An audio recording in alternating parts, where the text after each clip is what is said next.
episode of Quarantined Coaches, this time at the University of Alabama with Coach Jackson. How are you, sir? I'm doing good, Josh. Hope you're doing well, man. We're doing okay. We'll jump right into it here. Unprecedented times in the world. And, we're here to talk about baseball. Let's look at the effects it has on us at first. The NCAA came out with their ruling the other day, and on the surface, everybody is looking at it as, everybody gets another year of eligibility. There's going to be a huge log jam. There's way more that goes into this, though, and it's not that simple. Can you give me a little bit of a breakdown of some of the things that people might not be realizing that are part of your job in figuring out? Yeah, I mean, I can try, and I don't have all the answers by any means, but I think, people see that statement come out by the NCAA and they kind of think, okay, well, that's done. But there's a lot more levels it has to go through, right? Like it's got to go from the NCAA down to the conferences. Each individual conference kind of decides how they want to handle it. And then from there, Josh, it goes to the schools, themselves. And each school kind of individually will probably end up deciding what they want to do. It's kind of what it sounds like to me. But, there's so much we don't know right now. And for us in the baseball world, we're sitting here on pins and needles trying to figure it all out and what's this going to be and what's that going to be. But in the grand scheme of things, we're just a blip on the radar screen. There's so much that, these conferences and the presidents of these institutions have on their plate right now that they're trying to work through, that trying to figure out how they're going to pay for some seniors and stuff to come back for the next year, probably isn't the top thing on their list. But they'll get to it. And, I think sooner or later we'll get some really good, clarity about the situation. But, just because the NCAA says they can do it doesn't mean that that's going to be a blanket thing for everybody. You might see different conferences and different schools handle it a little bit different. So. Do you think that, right now there might be an overreaction of panic because there really isn't enough answers out there to understand its full impact yet? Yeah, I mean, I'm sure, we don't know. We're in, I think you said it earlier, it's kind of unprecedented times. Nobody really knows how to handle it. We don't know when the next thing's going to be, right? Like I'm talking to my guys and trying to figure out, are they going to go play summer ball? And if they don't play summer ball, when are we going to be able to start fall back? When are we going to start fall ball? So you're trying to just do something as simple as plan their throwing progressions and have them ready for fall. And, probably not going to be summer school. And so there's just too much uncertainty right now to try to really plan anything or make any big decisions, whether it's roster decisions or whether it's, fall practice decisions. We just don't know enough right now about where we're going to be 1 month, 2 months, 3 months from now to do much. Right. One coach I was talking to one coach and explained something to me that I didn't think about was, you guys also, before you know what you want to do in the future on the recruiting trail, you need time to evaluate your own guys. And you just lost a huge chunk of that time, correct? Yeah. I mean, we got a little bit of a sample size. We all got to play, whatever it was, 15 to 20 games. And so we have a decent idea. But, to me, the scary thing is we're going to be away from our guys now for, 6-7 months probably, right? And maybe at least that. And, before they can get back on campus and we can start doing things. And that's kind of what it sounds like, but you talk about, being gone from the back end of March and then April, May, June, July, you're talking about 4 or 5 months minimum before we get our guys back on campus and get a chance to work with them again. So that's kind of a scary thing, man, that, for a big chunk of the year, we're going to be away from them. What are you as a coaching staff doing to try to stay on top of this as much as you can and be ahead of the curve as much as you can? Well, I mean, I think the coaching circle, we're all close. We're all good friends, and I know you've talked to a lot of really great coaches just in the past few weeks, and you see there's a lot of sharp people, and everybody's really good about, I've got my close friends and, other people we kind of reach out to, and we all bounce ideas off each other. But in terms of, the roster stuff, there's not a whole lot to do right now. You're just kind of waiting to see how this whole thing plays out. The NCAA had their thing, and now there's some more steps and channels it's got to go through before we know more about that. In terms of our current players, I think fortunately as a pitching coach, I think most pitching coaches will tell you this, part of our job is being a therapist, that's a big piece of our job is being a therapist. And so just trying to, check in with the guys and see how they're doing. And, make sure everybody's okay mentally, right? Because it's hard, we're going 1,000 miles an hour, and you're right in the middle of the season. You're getting ready to start SEC play, and everybody's dialed, and all of a sudden you just hit the brakes, and to just stop that fast. I think, mentally it's hard to turn off, right? Physically, they can keep going and they can continue with their long toss, and they can kind of stay in shape.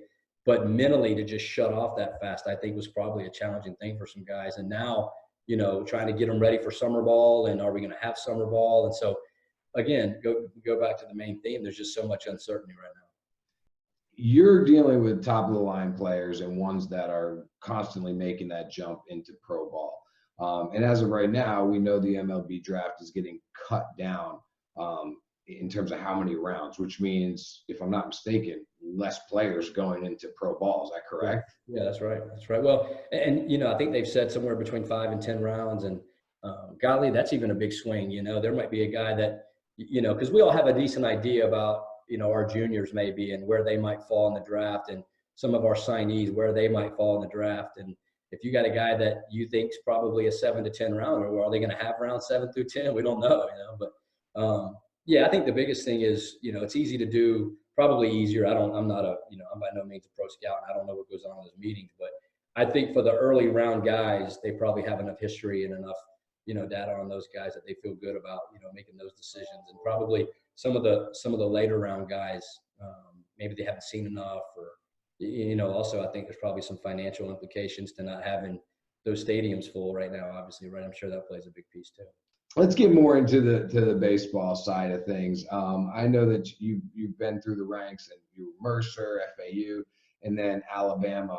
I know the story getting to Alabama is kind of a funny one. Tell me that. Yeah, I mean, it's so I had been at FAU for a long time, and I loved it there. I mean, John McCormack's one of my favorite people in the world, and he's like a big brother to me. And I was down there for 9 years, and really enjoyed my time, and wasn't really in a big hurry to leave, and I think Mac, just, being Mac, he was kind of always like, Jay, man, you got to take some of these, you got to start getting out there and doing some of this. And then when this job came open, when everything went down, and I remember we were in the car, and it came across Twitter that, Brad Bohannon had gotten the job at Alabama. And I told my wife at the time, I was like, this is something I would take. I was like, I think I would take this job. And she was like, well, why don't you call him? Well, why don't you just call him? And I was like, it doesn't really work like that. I mean, most of the time these jobs are done well in advance. These things happen, well before it's ever announced. And so she was kind of like, oh, okay, whatever, because, it's just such a neat place. And, the whole mystique of Alabama. And I think, a big thing for me was kind of the challenge of trying to come in and rebuild a little bit. And, I didn't know Brad great. And that's kind of what I told my wife. I was like, I don't really know Brad that well. I know he's really sharp. And every time I've been around him, I always think that he's really got everything together, and he's somebody I would trust my family with. But I was like, I don't really know him well enough. And she was like, oh, okay. So we go about our business, and the next day, actually Jerry Zulli, our other assistant, so Z calls me, and him and Bo go way back, and they're good buddies. And he called and kind of asked if I would be interested in jumping on a call with Bo and talking a little bit, and I said sure. And so it just kind of worked out funny that we had just talked about it the day before, and then it happened the next day. So it's that easy to get a job in the SEC, huh? No, I don't think so.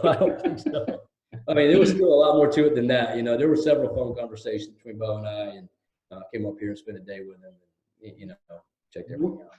When you make that jump from the mid-major in Florida to the SEC over there in Alabama, recruiting wise, do you have to step it up a notch in terms of what you're looking for? I mean, whether it's mechanically or in terms of the metrics, like what's the difference between the player you're looking for at a mid-major versus Alabama, or is there any difference?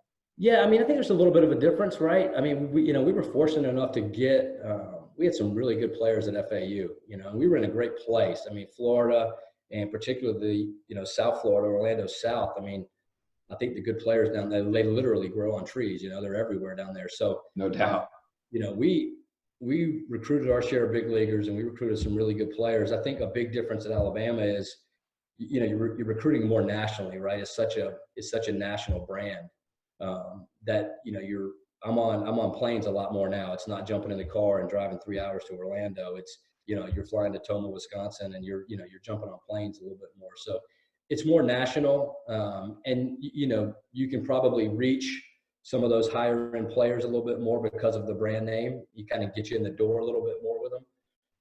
So from that aspect, sure, and the one thing about our league is, I think anybody would tell you, it's all about your high end pitching. If you got to do it on Friday and Saturday, that covers up a lot. So you got to go out and you got to find those real bullets that can keep you in those games. I always wonder about pitchers. How do you figure out, because all of the dudes that come out of high school, they're starters, right? But they're not all starters when they get to college. Yet every single one of those guys that is in your pitching staff, whether they're, no matter what their role is, they were the dude in high school. So, like, how do you figure out when they get there who is best suited to start versus middle relief versus close? Well, I think a couple things. One, I think it usually works itself out. In the fall, we try to put guys in different roles as much as we can and see how they handle different roles. And maybe you're bringing a guy in mid-inning with runners on and see how he does in those situations. So I think a lot of times it kind of works itself out that way. But there are some things you look at. For me, a starter probably needs to be durable. He's going to have to log a lot of innings. And so you don't want somebody that is going to break down midway through the year and that velo goes from 92 to 85, 87 because they're just not strong enough to handle the grind of that long year yet. Do they have a third pitch in place where they can flip the lineup over again? Those are little things like that. Are they guys that pitch deep in accounts a lot and, they're going to be at their pitch count by the fourth or fifth inning every time they start? Or are they guys that, are kind of lower pitch count guys, a lot of guys that have early action? Those guys can maybe stretch their innings out a little bit more. Talk about guys at the back end. You're going to be pitching late in games and in close games. You got to be able, one, ball and strike can't be an issue. And that goes for starters and guys at the back end. Ball and strike can never be an issue. But do they have the ability to strike somebody out, right? Like, can they come in with a runner on third and one out and get that big punch out when you need it? Do they have a wipeout pitch? Are they able to really be good at, the PFPs and the small things? Because there's going to be, you got to be able to hold runners well, tight game late. You got to be able to field the bunt, tight game late. All those things come into play. How well do they recover, right? Are they a guy that can go back-to-back days? Or, is it a guy that, he pitches and then he's done for a day or two? And so I think for, it usually kind of screams at you and it tells you what it, who needs to be where, right? Is it a guy that maybe has been a position player his whole life, so he's used to playing every day? And maybe from a mentality standpoint, he thinks of himself as more of an everyday guy. So maybe that's a guy that you're used to, or you're better off bringing out of the pen. But when you go recruiting, do you look at pitchers and be like, oh yeah, he's going to make a perfect middle relief guy for us? I don't know. I mean, you think I think sometimes you might say, okay, if this guy doesn't get any better, if he stays exactly what he is, we know that breaking ball is going to play out of the pen, right? Now that guy, guys are allowed to get better, right? So that guy could easily come in here and make some jumps and end up working his way into a different role. But I think sometimes you look at guys and go, okay, if that guy gets no better, then that left-handed breaking ball is going to play for us out of the pen. He's going to be a great guy to come in, and when there's the lineup's got a couple lefties in the seventh and we need to come in and get a couple outs, he'll be great at that, if nothing else, Yeah, that makes sense. How do you balance these guys that you're getting are top end arms? And obviously they've been doing a lot of things right coming up through the ranks. Then they get to you and, they have their individual ways of doing things, but you also have a program that you obviously run. How do you balance the two? Yeah, well, I think you got to talk a lot on the front end, right? And when all of our guys get here, especially our freshmen, we let those guys be themselves. I want them to kind of show us what they can do, right? If they come in and they've never really struggled, like you said, they've always had success, and we start changing a lot of things up on them, and then it's kind of like, hey man, you haven't even seen me do my thing yet. Let me pitch a little bit, and then if we need to change something, we'll change something. But I also think that guys like structure, right? They like to know there's a plan. They like to know that there's a system for things, and so we have a really good template that we work off of. But then it's just constant communication. I want those guys to have freedom to add something here, take something out there. All of our guys have their own individual warm-ups and their individual throwing prep that they do that we help them with. And then as far as their throwing goes, like I said, we have a pretty basic template that we work everybody off of, but we add this here, take this out there. I want them to be able to have a lot of ownership and a lot of say in what their routine is each week. at the end of the day, they got to go beat Vanderbilt, not me, right? Right. So it's important for them to understand, or important for them to have some ownership over what they do. Is there something that early in your career you used to really lock in on in terms of recruiting, and later in your career you realized I shouldn't be locking in on that. I should be more so looking at this? Um, I don't know. I mean, I think I always have kind of liked the same guy. I've always liked guys that are going to pound the strike zone, be athletic. There's got to be some projection there. That guy's going to be able to get better. He's got to have a feel for an above average secondary pitch.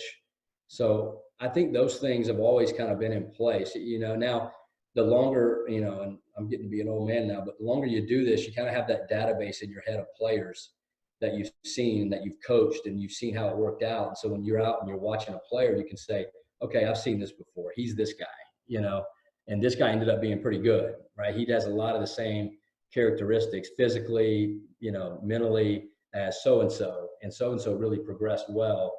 It stands to reason this guy might do the same. So kind of having that mental database of players definitely helps. So when you're evaluating a pitcher, maybe at a high school level, they can't be a 5-star recruit in every category, in pitchability and velo and command and body. What are the categories where you're willing to accept them being maybe a little bit lower on that spectrum and say, that's an area at least that I can work on with him? I think it's different for everybody, but each situation is different, just like each pitcher's different, and there is no cookie cutter way you're going to train guys, and there's no cookie cutter way you're going to evaluate guys and recruit them. You just try to find something that stands out about each individual guy. I think if you had one thing to put your finger on, I'm always going to gear towards more guys that can pound the strike zone, throw strikes, command, right? Command is probably the one thing you mentioned that I'm always going to go towards, because I think that I can help a little bit with the other things, right? Like we can help you get stronger, which will help maybe the velocity stuff. And, we can help with the movement, and we can help clean up a secondary pitch or something here and there. But command and feel and competitive instincts and makeup, those are things that, we always kind of gravitate towards. Do you think you can teach command, and how do you teach that? I don't know if, that's a tricky thing, right? I think a lot of guys, either have good command or they don't. Now it can improve over time.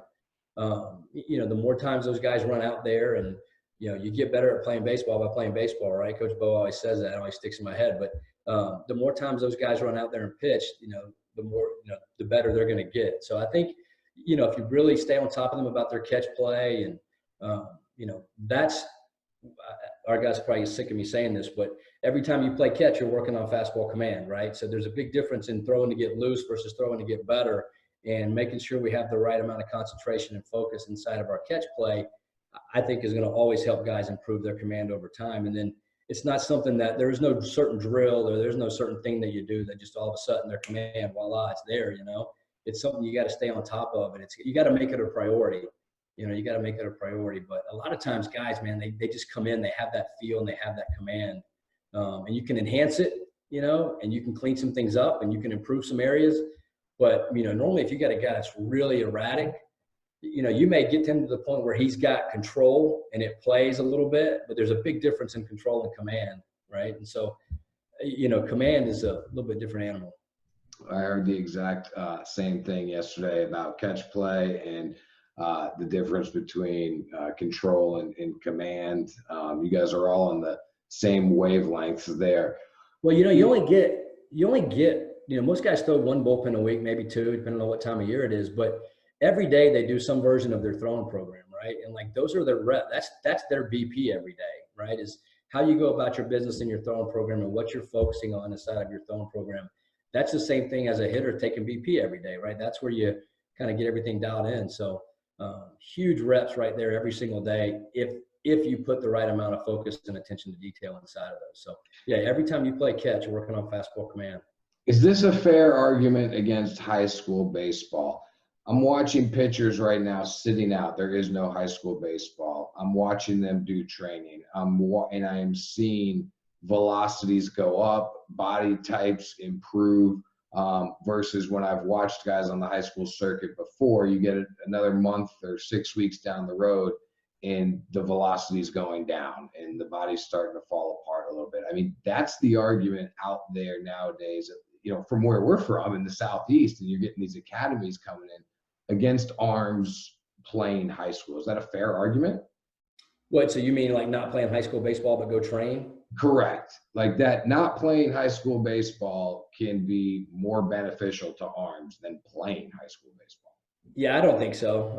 And I'm not saying my opinion's everything, but I think the more guys can play and compete and keep developing that competitiveness and keep enhancing their competitive instincts, because we just said it, right? You get better at playing by playing, and it's just hard to replace that. I think you can do both, and I think a lot of these academies are great. And I think as a pitching community right now, we know more about how to train guys and how to get guys better and how to improve velo, in various ways than ever before. And I think there's a time for that. And there's certainly a time for guys to go in and train and improve their stuff. But golly, man, you'd have a hard time convincing me to not play, Right. Well, you say there's a time for it, but like, when is that time? Because, okay, if they're playing in the spring, and again, I know it always sounds like I'm arguing against high school baseball, and I'm not. I've got plenty of footage on both ends of the spectrum here, Sure, supporting both sides. But like, these kids play in the spring, then you're out there in the summer, then colleges want them to go in the fall to their camps and winter to the camps. So like, when is that time that there's? you got to make it a priority. You got to make it a priority. Like, well, so now you got to talk about what are you going to cut out? Are you going to cut out playing actual games for your high school, or are you going to cut out maybe a month or two in the fall and a couple of camps that you were probably going to go to, right? Like, there's still time to, go to a camp or two in the summer maybe, or, maybe you choose to, take some time off. I just think the guys got to find a 4 or 5 week window when they can put it down and train a little bit. And who's to say you can't train in season some? I think if you handle it right and you do it the right way, there's always going to be time to get in the weight room and stay on top of that. Whatever you condition your body to do, it'll adapt. You've seen a lot of really good pitchers over your time. Who is the best college pitcher you've ever seen, whether you've coached him or not? The most dominant college pitcher you've seen in your time? Man, I don't know. I just think back to my last couple of years here, last year, golly, Ethan Small was pretty good against us last year. I think he punched out 14 or 15 and then, 6 or 7 innings. Casey Mize was great. Casey was a great story for me, when he pitched against us, because, Casey had all that pressure. He ended up being 1-1, and, it kind of stood out to me that as he's going through that year of all the scrutiny and everybody watching everything that he does. And when he pitched against us that year, it's a rivalry game, so it's a packed house. And he wasn't his best that night. He didn't have his A game that night. I think we may have touched him up a little bit early and scored a run or two. And I think our catcher hit a ball that hit him in the hand, a comebacker, and looked like he might be coming out of the game. And then, Chris Smith came out, he pushed him back. No, I'm staying in. And it was kind of cool. But, he showed the maturity, right, of being able to win without his best stuff, I thought, that night. Because you hear this a lot on the recruiting front. We always want to see guys, anybody can win when everything's working, right? Anybody can win when they have their best stuff. But, let me see you go into your rivalry, into a big, into your in-state rival without your best stuff and overcome some adversity and settle in and end up giving a pretty good outing. So with everybody watching everything that you do, right? So I thought, Casey, from a maturity standpoint, he was pretty good. I tell you, one guy that just came to mind was Tropiano. Nick Tropiano, back in the day, pitched against us at FAU, and he absolutely shoved against us on Friday night.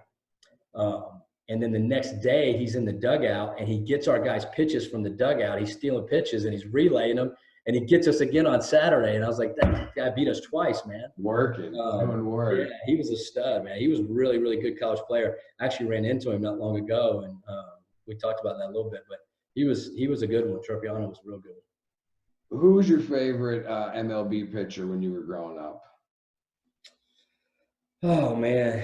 I grew up probably a Braves fan in the 90s, and that was such a fun time to watch those guys. So when you talk about Maddox, Glavine, Smoltz, all those guys, for different reasons, Drop a Steve Avery in there. Oh, Steve Avery. Yeah, heck yeah, man. He was a good one too. But I could always sit and watch Greg Maddox throw all day, man. He was, he was the best. But Pedro Martinez comes to mind. I love watching Roger Clemens and his intensity, and even guys like Andy Pettit and just the way they went about their business. So.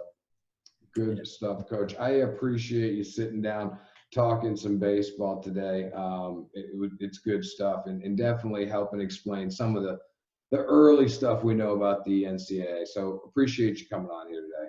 Yeah, man, no problem. And hey, thanks for all you're doing for everybody and keeping everybody in the loop and keeping everybody dialed into baseball. And everybody, make sure you stay safe out there. You got it. You stay safe as well, Coach. All right, Josh. Thanks, man.